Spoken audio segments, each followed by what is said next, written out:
मी कालपर्यंत बोलतोय, आत्ताही तुमच्याशी बोलतोय. माननीय एकनाथ शिंदे साहेब आज पुण्यामध्ये येणार आहे. मी त्यांची भेट घेणार आहे. त्यांचा मला फोन नाही आला, पण मी त्यांच्याकडे जाणार आहे आणि पुण्याच्या प्रश्नावर ठाम भूमिका घ्यावा अशी त्यांना मी विनंती करणार.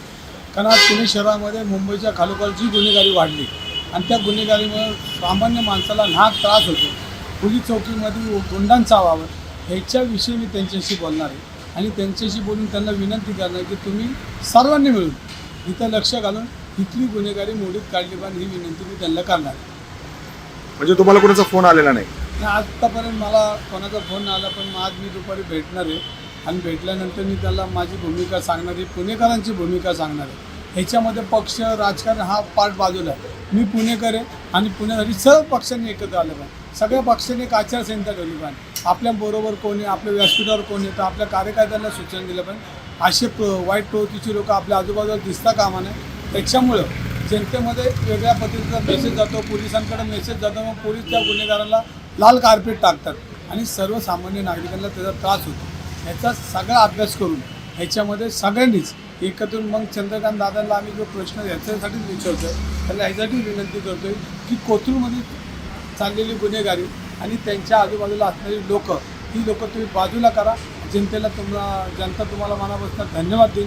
कारण आपण जर आपल्याच नेत्यांना आरसा नाही दाखवला तर तो गंभीर परिणाम भविष्यात त्या पक्षावर, त्या शहरावर, त्या असणाऱ्या नागरिकांना होतो.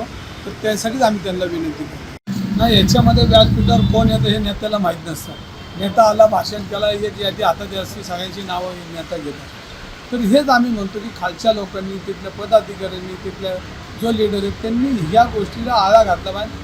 अशी प्रवृत्तीची लोकं ही आजूबाजूलाही दिसता कामा नये. कारण त्याच्यामुळे समाजामध्ये चुकीचा संदेश जातो आणि गुन्हेगारांच्या प्रवृत्ती वाढत जाते आणि त्याच्यामुळं गुन्हेगारीचं क्षेत्र महाराष्ट्रात, मुंबईनंतर पुण्यामध्ये आणि पुण्याच्या आजूबाजूला रुजायला लागतं. मुख्यमंत्र्यांवर थेट रोहित पवारांनी आरोप केलेत, व्हिडिओ दाखवलाय.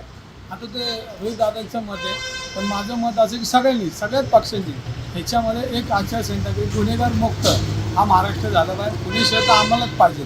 आणि माझी सगळ्या कार्यकर्त्याला विनंती, मग भारतीय जनता पार्टी, शिवसेना, काँग्रेस सगळ्यांनी एकत्र येऊन याच्यामध्ये आपण काहीतरी काम केलं पाहिजे. आपण समाजात काम करतो, पण गुन्हेगारांनी आपल्या सर्वसामान्य लोकांची गळे चिरताना जर आपल्याला बघवत नसेल तर सगळ्यांनी एकत्र आलं. चंद्रकांत दादा पाटीलवर तुम्ही एवढं बोलता, मात्र चंद्रकांत दादा पाटील या गुन्हेगारीवर या इतर तुमच्या आरोपांवर काही बोलताना दिसत नाहीत. मी दादांना 100% बोलत नाही. दादांना विनंती करतो की तुम्ही काहीतरी करा, ॲक्शन प्लॅन करा, काहीतरी निर्णय घ्या, तुम्ही काहीतरी समाजाला संदेश द्या. एवढंच माझी मागणी. माझी याच्या पलीकडे कुठलीच मागणी नाही.